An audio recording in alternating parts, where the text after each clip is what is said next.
Students, आज हम BA third year political science में वेस्टर्न पॉलिटिकल थिंकर में रूसो के सामान्य इच्छा के सिद्धांत का अध्ययन करेंगे।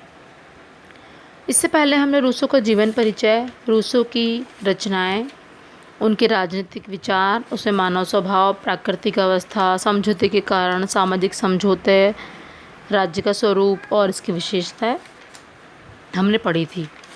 उसके बाद में हमने इसकी आलोचनाएं और हॉब्स के साथ में इसका तुलनात्मक अध्ययन पढ़ा था। और उसी क्रम में आज हम अपने इस चैप्टर को समाप्त करने की ओर जा रहे हैं और उसमें हम लास्ट टॉपिक इसका पढ़ेंगे, रूसो की सामान्य इच्छा। रूसो के राजनीतिक दर्शन का सर्वाधिक महत्वपूर्ण तत्व सामान्य इच्छा का सिद्धांत है। रूसो अपनी इस धारणा के आधार पर स्वतंत्रता और सत्ता, हित और कर्तव्य, वैयक्तिकता और सर्वव्यापकता में सामंजस्य प्रस्तुत करता है। रूसो के समझौते से व्यक्ति समुदाय के लिए अपनी शक्ति का जो परित्याग करता है, उसके व्यक्तिक इच्छा का स्थान एक सामान्य इच्छा ले लेती है। यथार्थ इच्छा, जैसे कि यथार्थ मतलब वास्तविक, मतलब रियल। तो यथार्थ इच्छा मानव की इच्छा का वह भाग है जिसका लक्ष्य व्यक्तिगत स्वार्थ की पुष्टि करना हो, मतलब उसमें व्यक्ति का निजी स्वार्थ छिपा हुआ होता है। स्वयं व्यक्ति में केंद्रित होती है और इसमें व्यक्तिगत स्वार्थ की अधिकता रहती है तथा यह अविवेकपूर्ण, अस्थायी और क्षणिक इच्छा होती है। आदर्श इच्छा, आदर्श इच्छा का तात्पर्य मानव की वह इच्छा है जिसमें सबका कल्याण तथा हित निहित होता है, उसे हम आदर्श इच्छा कहते हैं। इसमें हम ये भी देख सकते हैं कि इस इच्छा में व्यक्तिगत स्वार्थ का सामाजिक हित के साथ सामंजस्य तथा व्यक्तिगत स्वार्थ पर सामाजिक हित की प्रधानता होती है। डॉक्टर आशीर्वादम ने आदर्श इच्छा के लिए कहा है कि यह जीवन के समस्त पहलुओं पर व्यापक रूप से दृष्टिपात करती है। यह विवेकपूर्ण इच्छा है, यह व्यक्ति तथा समाज के सामंजस्य में प्रकट होती है।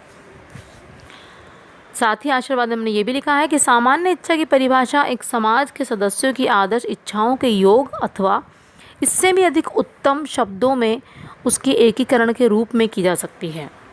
प्रसिद्ध विद्वान ग्रीन ने इसके लिए कहा है कि सामान्य इच्छा की सूक्ष्म और अर्थपूर्ण व्याख्या यह है कि सामान्य आदर्शों की सामान्य चेतना ही सामान्य इच्छा है। नेक्स्ट है सामान्य इच्छा। तो समाज के विभिन्न व्यक्तियों की आदर्श इच्छा का सर्वयोग ही सामान्य इच्छा है। सब नागरिकों की वह इच्छा जिसका उद्देश्य सामान्य हित हो, सामान्य इच्छा कहलाती है। सामान्य इच्छा एक भाव है जो समझा जा सकता है किंतु व्यवहार में नहीं लाया जा सकता। किसी इच्छा को सामान्य इच्छा होने के लिए यह आवश्यक है कि वह सामान्य व्यक्तियों की इच्छा हो और उसका आधार सामान्य हित हो।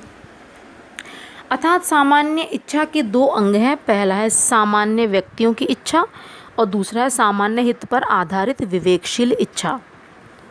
सामान्य इच्छा तीन दृष्टियों से सामान्य होती है, उद्गम की दृष्टि से, क्षेत्र की दृष्टि से और ध्येय की दृष्टि से। तो स्टूडेंट्स, हमने देखा कि सामान्य इच्छा क्या है, आदर्श इच्छा क्या है और यथार्थ इच्छा क्या है। रूसो ने इन तीनों को अपने अपने हिसाब से व्यक्त किया है, स्पष्ट किया है कि यथार्थ इच्छा क्या है, जो स्वार्थपूर्ण हो। नेक्स्ट, आदर्श इच्छा क्या है, जिसमें सबका हित और कल्याण हो। और इसी के साथ में सामान्य इच्छा क्या है, समाज के विभिन्न व्यक्तियों की आदर्श इच्छा का सर्वयोग ही सामान्य इच्छा है। अब हम देखेंगे सामान्य इच्छा की विशेषताएं। तो पहला है अखंडता, मतलब ये जो है इच्छा वो अखंड है।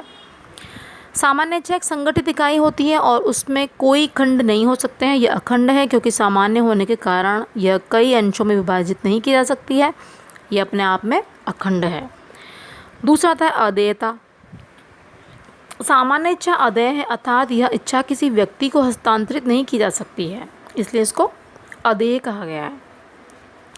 नेक्स्ट है अप्रतिनिधित्व। सामान्य इच्छा प्रतिनिधियों द्वारा अभिव्यक्त किए जाने योग्य नहीं है, रूसो ने कहा है कि जब कोई राष्ट्र प्रतिनिधियों को नियुक्त करता है तब वह स्वतंत्र नहीं रह जाता, अपना अस्तित्व कायम नहीं रह सकता।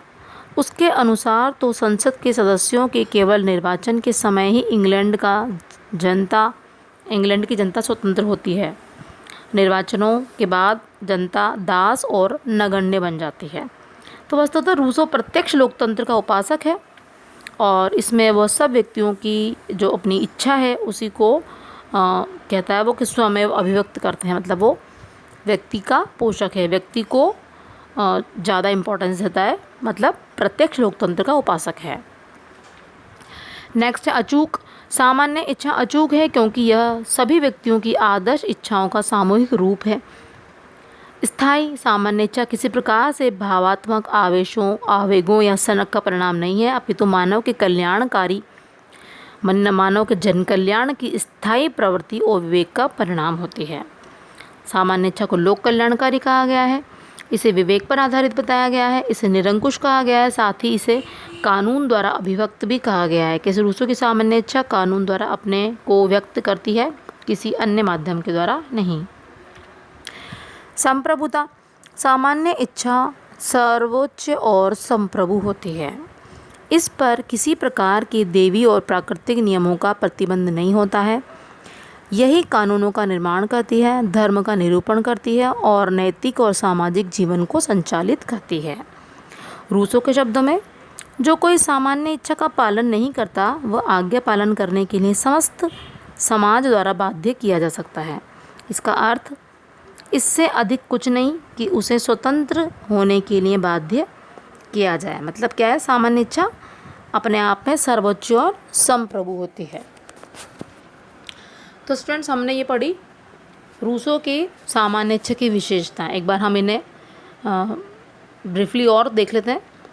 विशेषताएं: अखंडता, संप्रभुता, अदेयता, अप्रतिनिधित्व, अचूक, स्थायी, लोक कल्याणकारी, विवेक पर आधारित, निरंकुश एवं कानून द्वारा अभिव्यक्त। तो ये सारी 10 इसकी विशेषताएं हैं। अब बता, रूसो द्वारा प्रतिपादित सामान्य इच्छा की जो विशेषताएं हैं उनसे सामान्य इच्छा की अवधारणा की जो प्रकृति को समझने में सहायता में मिलती है, तो हम उनसे कुछ निष्कर्ष पे पहुंचते हैं। तो वो निष्कर्ष यह है कि ये सब कानूनों और विधियों का मूल स्रोत है। ये संपूर्ण समाज के कल्याण के लिए प्रयत्नशील है। यह सब कानूनों और विधियों का सार है। यह सदैव सही और सार्वजनिक हित का पोषक करने वाली होती है। यह अपने राज्य के सब सदस्यों के लिए न्याय और अन्याय का निर्धारण करती है। सावयवों की भांति सावयव एकता इसमें होती है। सामान्य चाहे उस समाज या राज्य की संप्रभु है। संप्रभु होने के कारण सामान्य इच्छा की सभी आज्ञाओं का पालन करके समाज के सभी व्यक्तियों के लिए आवश्यक है। यह राजनीतिक संगठन या विराट पुरुष नैतिक प्राणी होता है। इसकी अपनी इच्छा होती है। मतलब जैसे हमने हॉब से पढ़ा था कि उसने फिर समझ सकते हैं लेविथन को दे दी। फिर हमने लॉक में पढ़ा कि वहाँ जीवन, स्वतंत्रता और संपत्ति तीनों अधिकार व्यक्ति के पास थे। और इसी प्रकार हम रूसो में पढ़ रहे हैं कि यहाँ पे संप्रभु कौन है? सामान्य इच्छा। सामान्य इच्छा सर्वोच्च और संप्रभु है, जिसमें जो सभी की इच्छा है। ठीक है, अब इसकी हम आलोचना देख लेते हैं शॉर्ट में। तो सामान्य इच्छा का सिद्धांत अस्पष्ट है। कभी रूसो कहता है कि सामान्य इच्छा और सभी की इच्छा में महान अंतर है। कहीं कहीं पर उसने बहुमत की इच्छा को ही सामान्य इच्छा मान लिया है। बहुत कुछ तो रूसो के भावावेश में आकर कुछ उसने ऐसे तर्क दिए हैं कि उन्हें हम सही नहीं मान सकते। जैसे कि रूसो ने कहा है कि सामान्य इच्छा अनैतिहासिक है और काल्पनिक है। तो रूसो की जो सामान्य इच्छा उसको हम कैसे मानते हैं? अनैतिहासिक और काल्पनिक। यथार्थ और आदर्श इच्छा का काल्पनिक भेद। सामान्य इच्छा निरंकुशता को प्रोत्साहन देती है। सार्वजनिक हित की परिभाषा करना कठिन। सामान्य इच्छा व्यक्ति की महत्ता को नष्ट कर देती है। क्यों? क्योंकि सामान्य इच्छा से व्यक्ति की स्वतंत्रता का हनन होता है। सामान्य इच्छा के सामने व्यक्ति की इच्छा का कोई महत्व नहीं होता है। रूसो सामान्य इच्छा की अवज्ञा करने वाले को इसके पालन के लिए बाध्य करता है। स्वतंत्र होने के लिए बाध्य करना एक विचित्र तर्क है। इसी प्रकार का तर्क, जैसा सेवाइन ने लिखा है, कि रूसो के दर्शन में और उसके बाद हीगल के दर्शन में संदिग्ध शब्दजाल के साथ एक खतरनाक परीक्षण है। नेक्स्ट है छोटे राज्यों के लिए उपयुक्त। ये केवल छोटे राज्यों के लिए ही उपयुक्त बताई गई है। जैसे सामान्य इच्छा का सिद्धांत केवल छोटे राज्यों में ही सफल हो सकता है, क्योंकि यहाँ पर जनसंख्या के कम होने पर सामान्य इच्छा का पता आसानी से लगाया जा सकता है। आधुनिक युग में जहाँ बड़े बड़े राज्य हैं वहाँ पे ज़्यादा संख्या है, तो उस समय उस प्रकार विभिन्न प्रकार के जनसमूह निवास करते हैं, तो सामान्य हित पर आधारित इच्छा का पता लगाना मुश्किल नहीं असंभव भी है। अतः इसे बड़े राज्यों के लिए उपयुक्त नहीं माना गया है। तो इस प्रकार हमने इसकी आलोचनाएं देखी है। अब एक और, इसमें प्रतिनिध्यात्मक प्रजातंत्र में संभव नहीं।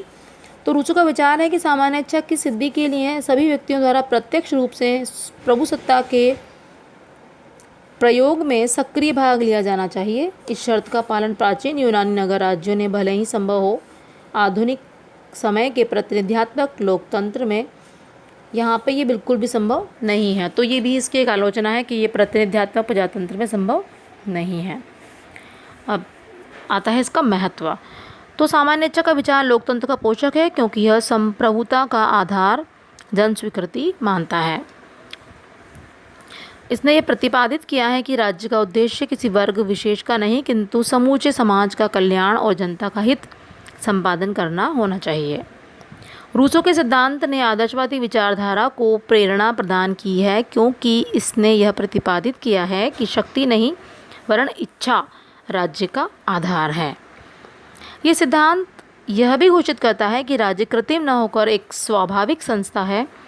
कॉल ने कहा है कि राज्य मनुष्य की प्राकृतिक आवश्यकताओं और इच्छाओं पर आधारित है, इसलिए राज्य के प्रति हमें आज्ञाकारी होना चाहिए, क्योंकि यह हमारे व्यक्तित्व का ही स्वाभाविक विस्तार है। यह सिद्धांत व्यक्ति तथा समाज में शरीर तथा उसके अंगों के समान संबंध स्थापित करके सामाजिक स्वरूप को सुदृढ़ करता है।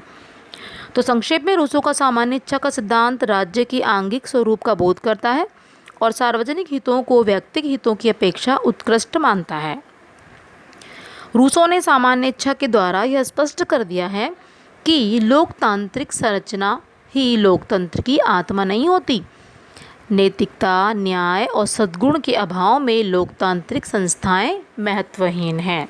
मतलब उसने लोकतंत्र को तो श्रेष्ठ माना है, लेकिन साथ में उसने क्या कहा है कि लोकतंत्र ऐसा होना चाहिए जहाँ पे नैतिकता, न्याय, सद्गुण आदि भी वहाँ पे हों। तो स्टूडेंट्स, हमने रूसो का